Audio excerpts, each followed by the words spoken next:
Welcome back to the Shepherd's Pie, a slice of hope to raise faithful kids. I'm Tony Kolenc. I'm a professor at Ave Maria School of Law down in Naples. I'm also the father of five and a columnist for a homeschooling magazine and the author of the teen fiction series, The Harwood Mysteries. Speaking of that series, by the way, I've been blessed to speak with several middle school classes over this past month in Florida, New Jersey, even in Canada. And if your middle school is ever looking for an author to come talk about storytelling or the writing process or even the Middle Ages, go ahead over to my website, antonykolenc.com, and put a request form in for me, and I'll be glad to set that up with you. But today we are speaking with a Canadian friend, Steven McEvoy, who is a book reviewer and a blogger. And we're going to be speaking about the importance and the availability of book clubs for our teens.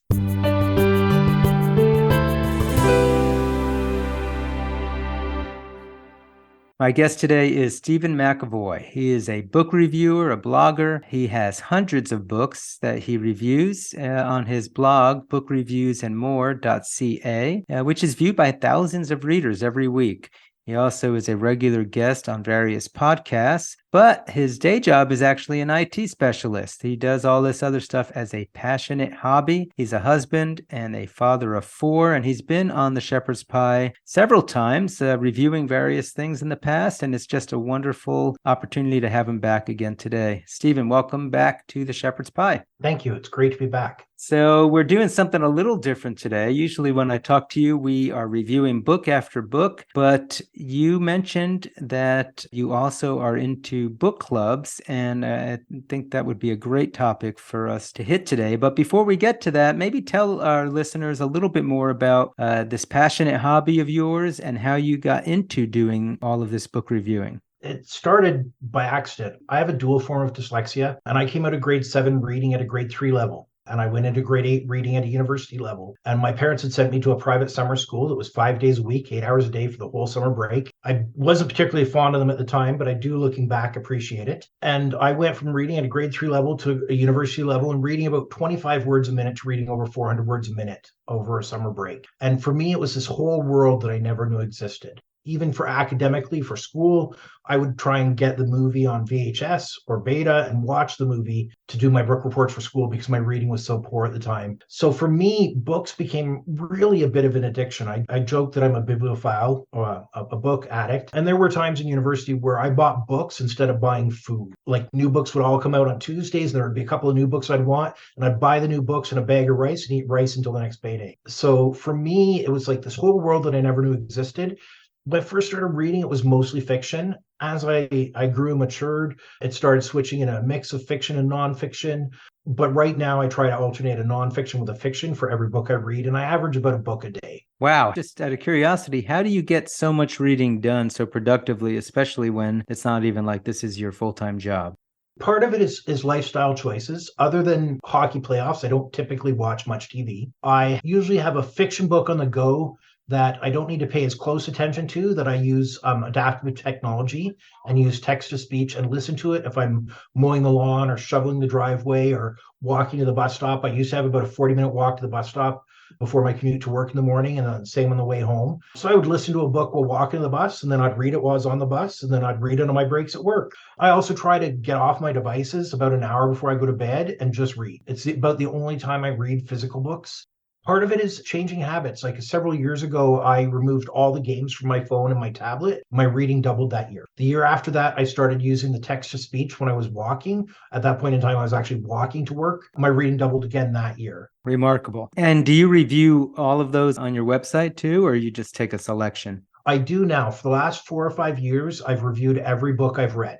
All right, so book clubs. First of all, I guess probably most people might imagine they know what a book club is, but maybe tell us a little bit of how you got into book clubs and what they really are if folks aren't part of one. There's kind of a couple of different types of book clubs, and I've been members of all of them. I'm a member of the Goodreads Catholic Book Club, which is about 1,600 members right now.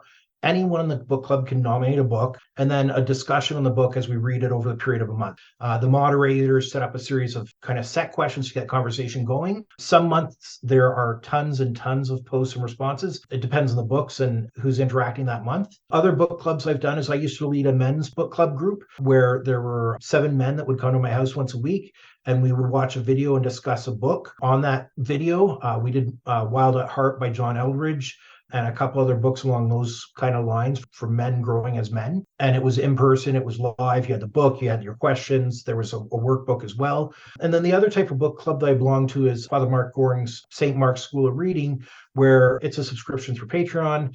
And he has a book of the month. Depending on your subscription level, you get 1, 3, or 6 books a year. He releases videos almost every Monday, and he breaks down the book into a series of teachings. And there's a lot of interaction both on his Patreon page and on the YouTube pages for those videos.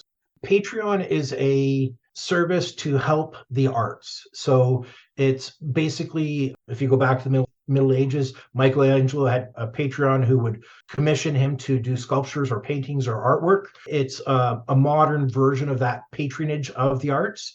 You could be an author, a writer, a musician, and have a Patreon page, and you subscribe to support them. There are several authors that have them. There's a couple that I support that I'm pretty passionate about their work. And it's a way to support them in doing the arts, because a lot of people can't make their living this day in the arts, but it helps facilitate their doing the arts. And for Father Mark's, it's specifically for the purpose of having this access to these private teaching videos, these learning videos in the book club. As an author for teens, I'm a believer that teens should be reading books. But what I thought would be interesting is maybe we start with Father Mark Goring's book club, because my understanding is that this is a club that actually, is part of a youth group. So maybe this could help us get the conversation started on why teens should be involved with a book club. So maybe tell us a little bit more about his book club and how that started and all that. His book club grew out of his youth group ministry. Father Mark Goring is a member of the Companions of the Cross. If you're not familiar with them, the Companions of the Cross is an organization where parish priests live in community and then go out to their parish to work instead of all these single men alone in isolated parishes. So Mark started there when he was about 18, living with the Companions of the Cross and discerning vocation and studying. And books and formation have been a big part of his own life and his youth ministry. The youth ministry at St. Mary's in Ottawa has always been huge. It's a very vibrant youth group, and he works very close with these books. And a lot of the material he shares with the Patreon book club is stuff that he's developed in his youth group.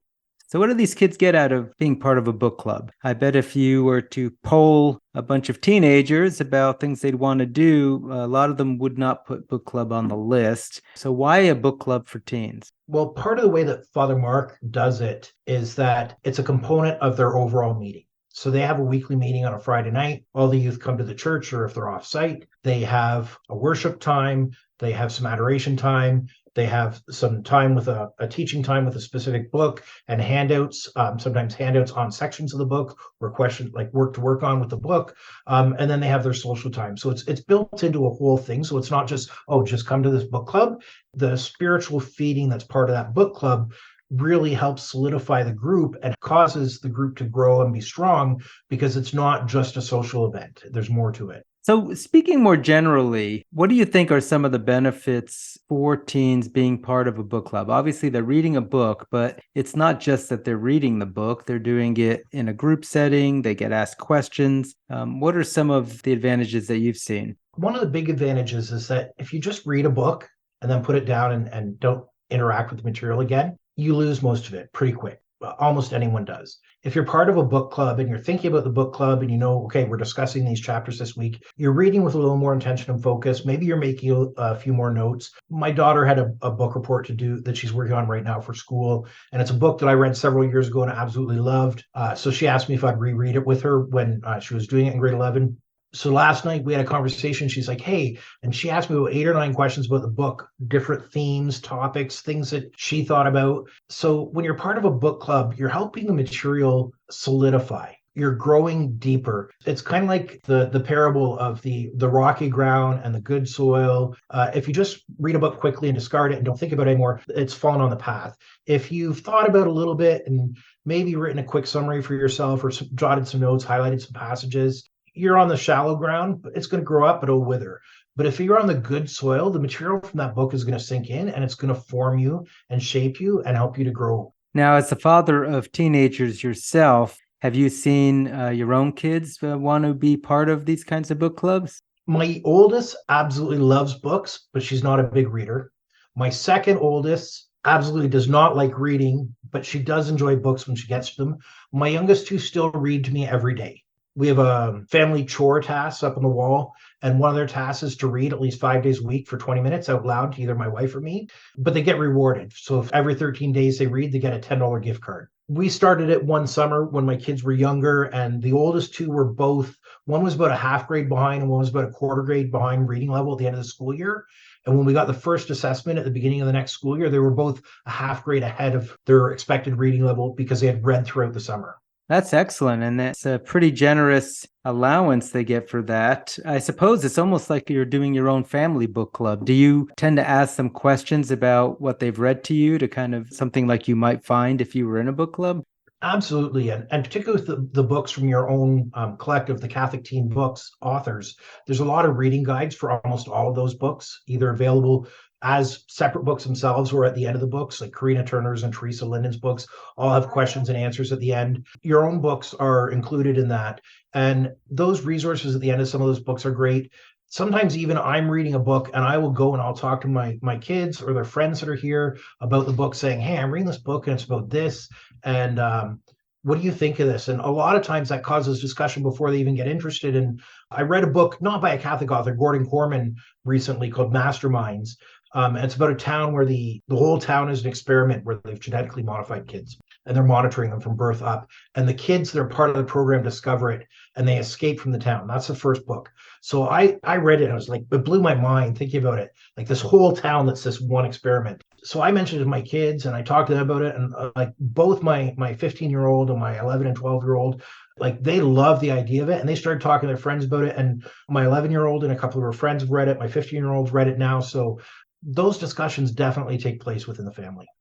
Yeah, no, that sounds great. And yeah, I'm glad you mentioned, I'll go ahead and emphasize, the CatholicTeenBooks.com is what you were just talking about. There's about 15 or 16 of us authors there with books for teens. And you're right, most of us have discussion guides and questions built into the books because we know we want the books to be used by families and by youth groups and classes, and of course, book clubs. So you mentioned earlier Goodreads. A lot of people might be familiar with Goodreads in general, but you actually were talking about a Catholic book club. So maybe tell us a little bit about that.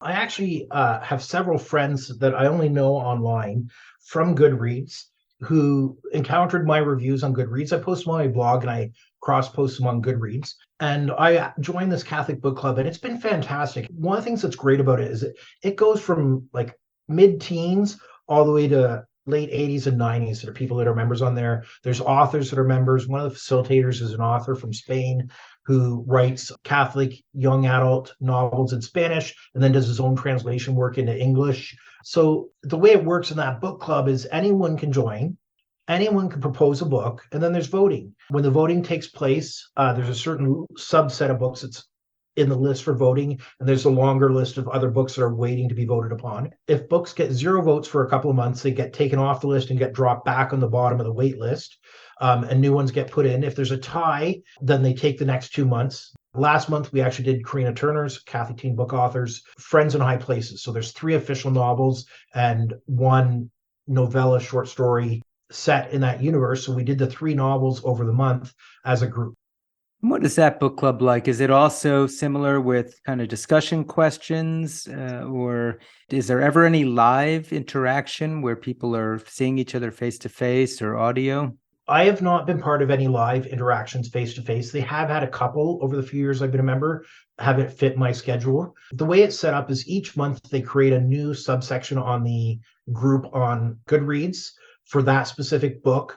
And then they have a series of questions based on the book, like the introduction along the way, things that really hit you. If the author is a Goodreads author, they'll invite them to participate. And you can ask the author questions directly regarding the book or responses to other people's questions about the book.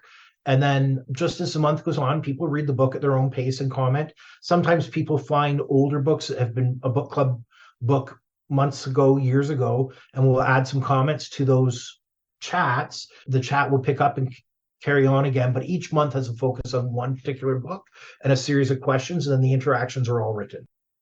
Just as somebody who's been participating in these clubs yourself, what do you find you get out of them? And you read so many books. Is answering these questions or sort of discussing the questions really bring you a lot of value added? It depends on the month. There's some months that I'm very, very involved in the discussions. And there's other months that because of work and family, it doesn't work out for me to read the book. And occasionally there's a book that I'm not interested in. I just skip those conversations. But the ones that I've participated in have all been very meaningful. I've also read some books that I probably would not have read if they weren't part of the book club.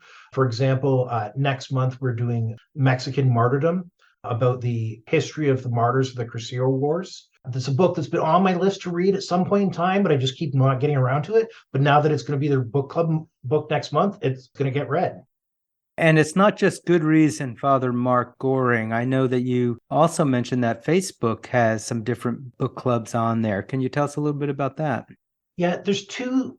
One is a true book club. The other one is the Catholic Teen Books Facebook page that's linked to the Catholic Teen Authors page. That one, sometimes there's some absolutely fantastic discussion. A lot of books get suggested. A lot of people come and ask for recommendation for books. The Catholic Book Club is a group as well. It's moderated. It's more people suggesting books that they've liked. There's less discussion on it. But the Catholic Teen Books one, like there's been some absolute great discussion over the years. And I've read books I probably would have never read if it wasn't for the chats in the Catholic Teen Books. For example, Cynthia Tooney's Birdface series. They're about a teenage girl, little slight romance, little mystery. Probably would have never picked them up except for some of the comments in the groups about how good they were. I love the books. I've given them to both my daughters. That's one of the things that I like about book clubs is they often stretch me outside my comfort zone for what I would read or want to read. Let's say you've got a parent or a grandparent, a teen, youth group leader, and they're like, number one, why should I suggest a book club to my kids or my youth group? And number two, how do I get them interested? Do you have any advice for them? I think part of it is finding the right book. I truly believe that there aren't any non-readers. I think there are people that haven't encountered the right books yet. And I have lots of people that reach out to me for recommendations for books through work, for themselves, for their kids, for friends, for family, or they'll ask me for recommendations for confirmation gifts. And I always ask them questions about who the recipient is and then try to gear books to the recipient. Part of it too is if you're a parent, I'm not hesitant about bribing my kids. Like when we started our family book club like 6 years ago now, when we started these reading plans where we read together, they got a $10 gift card for either Chapters or Amazon. Chapters is like a Canadian brick and mortar version of Barnes and Nobles. My oldest daughter, who's the most reluctant reader, after the whole summer, she had read like 56 days of the 60 days of summer break. But she's like, I read and all I get is more books. So that's when we said, well, you can read more days and you'll get a generic gift card, and then you can decide where you want to spend the money. So part of it is finding a way to encourage and motivate them to read. Part of it is reading to them. Like when she was the most reluctant reader, she had to read to me for 20 minutes a day, and she struggled. She didn't like reading. We would sit side by side, and she'd read one page and I'd read the facing page. And she'd have to read for 30 minutes instead of 20 minutes because I was reading partially. Find ways to get them to do it no matter what it takes. In regards to teens and youth, make it part of something bigger. There are so many great Catholic books out there, fiction, nonfiction, that you're going to find something that's going to interest lots of people. Move around different genres, fiction, nonfiction, but work on the lessons that you can pull from it and tie into the other work that you're doing with the teens and the youth as part of the youth group. Like, don't try and start a book club that's just, hey, we're going to come and get together an hour a week and just talk this one book, and we're doing that for forever going forward. That's not going to happen with this generation. But if you say, hey, 15 minutes of our hour meeting every week is going to be on a book, you have 3 chapters to do this week. You can get a lot easier buy-in on that, particularly once they will find that there are books they get interested in. They read quicker than they need to. And all this talk about encouraging our kids to read and improve their reading level is a great segue into our entertainment segment.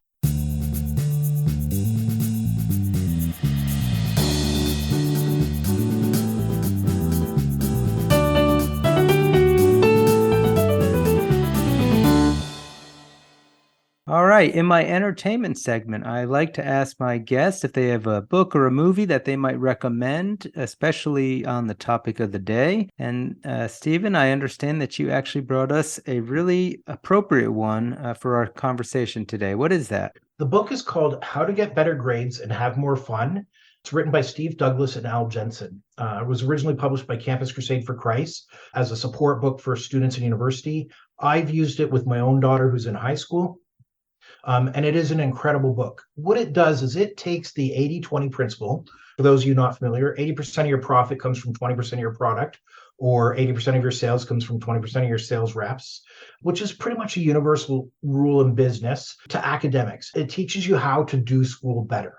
The way it's written is you read one short chapter a week over a semester, and you peak for exams. So when I was in university the first time, I had a high 50s, low 60s average, and I cared more about the social life than the academic. When I was back in school the second time at a different university, I used this book. In my first 3 or 4 semesters, I read this book every semester. At the back of the book is a chart of all the tips that you learn, but it talks about being prepared for class. It talks about the purpose of the course. And the book is written as one of the authors had gone back to university and was doing an MBA, and he met a bunch of students in the student union and overheard their conversation, and then kind of joined in and talked to them about how some of them were struggling academically.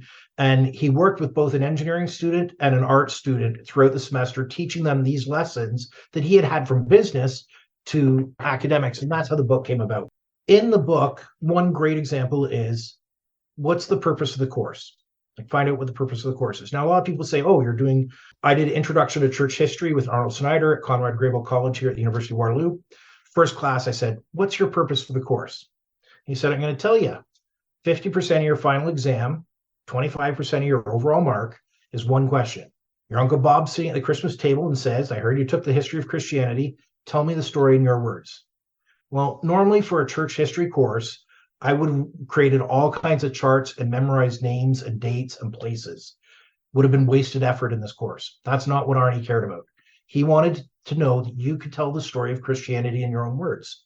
So instead of spending all kinds of time on this stuff that didn't matter, I focused on the flow of the story and being able to tell the story in my own words. And I got a great mark in the course. Is this a book that you think a high school student could also use the same methods to get better grades and have more fun? Absolutely. My oldest daughter that's at home always wanted to be a vet, but she struggled academically and she didn't like reading. So I gave this to her in grade 8 and said, hey, this really helped me. Give it a try. She read a little bits and pieces through grade 8 and again through grade 9 and did okay, but she absolutely could have done better. In grade 10, she really buckled down. Yeah, I want to be a vet. But to be a vet, I need to pull up my grades. I need to get into all the academic courses at the higher levels. And she used the book through both semesters in grade 10, and her marks drastically improved. I didn't actually sit down with her. I didn't guide her. I just gave her the book and said, hey, it's worked for me. It took her a couple of years to take it serious, but she kept the book in her backpack for about 3 years. This last semester, it was out almost every night. So it works. So just, out of curiosity, what is it about this method that is so impactful with their grades? Well, part of it is it's all short, sweet lessons. Like every week, you only read 9 to 13 pages in the book. So you're not adding a bunch to your academic load, but each lesson is very different. So one of the things that it said to do is always be on time for class. I got in the habit of being 15 minutes early for class, and I would read last week's notes, and then I'd read the week's before's notes, and then I'd read the week's before's notes.